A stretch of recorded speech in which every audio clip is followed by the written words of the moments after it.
So what we're going to learn today is called the chain rule. And the chain rule is how you take derivatives when you have composition. So this is f of g of x. Want the derivative of that. The chain rule says to do the following. Take the derivative of the outside function, the f function.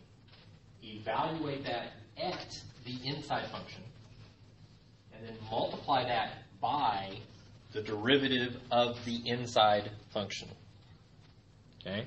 Now, in our first example, I'm going to write everything out so you can see all the moving pieces, and then I'm going to show you what we practically do that sort of encompasses everything here. All right. In example 2, find y prime when y is equal to 3x plus 5 raised to the 7th power. So what you need to do is identify an outside function and an inside function. The outside function I'm going to call f of x. Now think about the function at hand, and what do you ultimately do in this function? What's the last thing you would do if you were going to evaluate something in this function? Yeah, you would raise it to the 7th power. We represent that by x to the 7th. Okay, raising it to the 7th power is what you would do in the end. Okay. The inside function is the 3x plus 5, because that's what you do right before you get to raising it to the 7th power. Okay. Now I'm going to write out the derivatives for each of these. This would be f prime of x is equal to 7x to the 6th, and g prime of x would be equal to 3.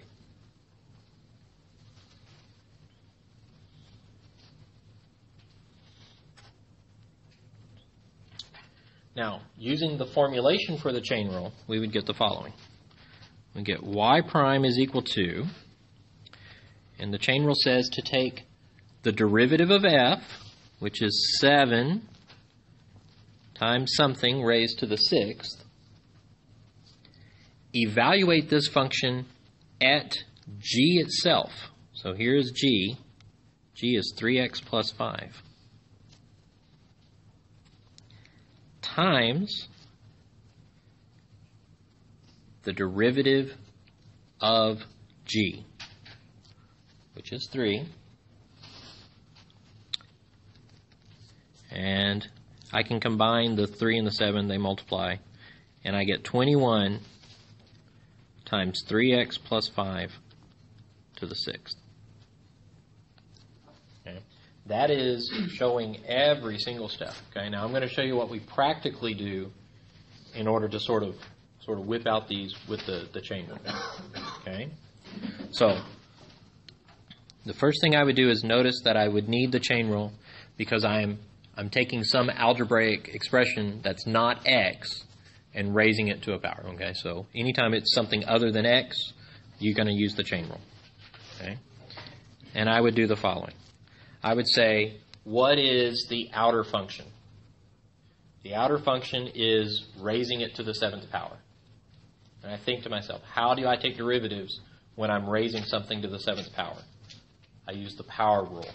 The power rule says bring down the power and then raise it to 1 less. It's the power of 6. Now, when you do the chain rule, the way you do it is you run the derivative, but then you leave the inside alone.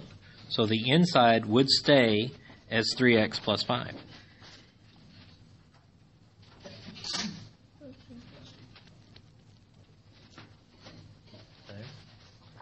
And then you multiply by the derivative of what was inside.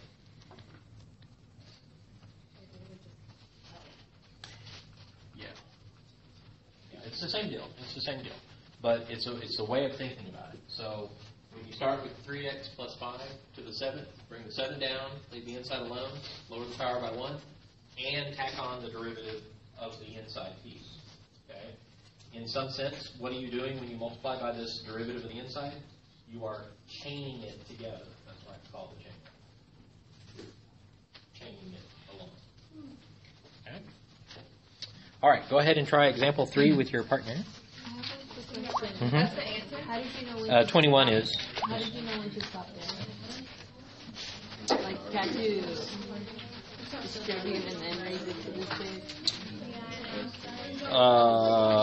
Yeah, don't multiply out the powers unless they're small. Yeah, I would, but you couldn't break it down to like 63x plus.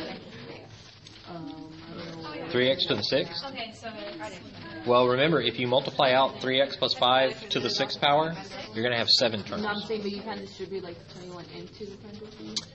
Or you got No, because then you'd have to take the 6th root of 21 first, because it would look different on the inside. Okay, get you.